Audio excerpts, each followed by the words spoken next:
Gospel from Matthew 10 verses 1 to 7 is a moment of commissioning. Jesus gathers his 12 disciples, calls them each by name, and gives them a divine mission. These are not just followers anymore, they are now messengers, healers, and ambassadors of the kingdom of God. Let's begin with that first line. Jesus called his 12 disciples to him and gave them authority. That word, authority, is important. Jesus isn't just sending them out with good intentions. He is empowering them with spiritual authority. Authority to cast out evil, to heal sickness, and most importantly, to proclaim that the kingdom of heaven is near. Now consider this, the people Jesus chose weren't perfect. They were ordinary men, fishermen, a tax collector, even someone who would later betray him. And yet, he called them by name. He trusted them. He believed in them enough to give them this sacred task. What does that tell us? It tells us that Jesus doesn't wait for us to be perfect before he sends us. He equips us as we go. The mission is not reserved for the flawless, it's for the faithful. Jesus then gives them specific instructions. Do not go among the Gentiles or enter any town of the Samaritans. Go rather to the lost sheep of Israel. Now, this might sound exclusive at first, but it's actually strategic. Jesus is beginning his ministry within his own people, the people of the covenant. He is fulfilling what was promised to Israel, and later, through the resurrection and the work of the church, the message will go out to all nations. But for now, he sends the 12 to those who are lost, scattered, and spiritually broken within their own community. He tells them to say, "The kingdom of heaven has come near."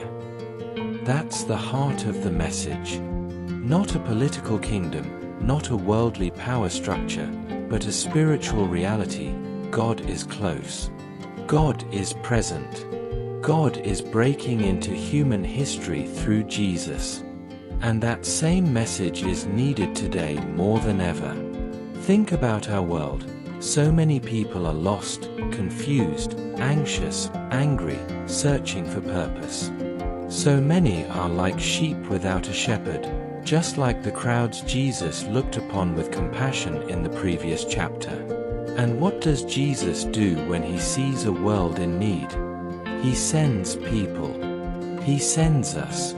Just like the 12, you and I are called. We are not just spectators in our faith. We are participants in God's plan. You may not be called to stand on a stage or travel to far-off lands, but you are called to bring hope to your workplace, offer comfort to a friend in pain, share truth gently with someone who's searching, reflect peace in your family, especially when tensions rise. Be a light in the places you walk every day. That's your mission field. And just like the disciples, you're not going empty-handed. You're going with authority, not your own, but Christ's. Authority to pray in his name. Authority to resist fear. Authority to live with joy and strength, even in dark times. But here's something even more personal. Jesus doesn't send the crowd. He sends individuals by name. Matthew lists the names right before this verse: Peter, Andrew, James, John, Philip, Bartholomew, and so on.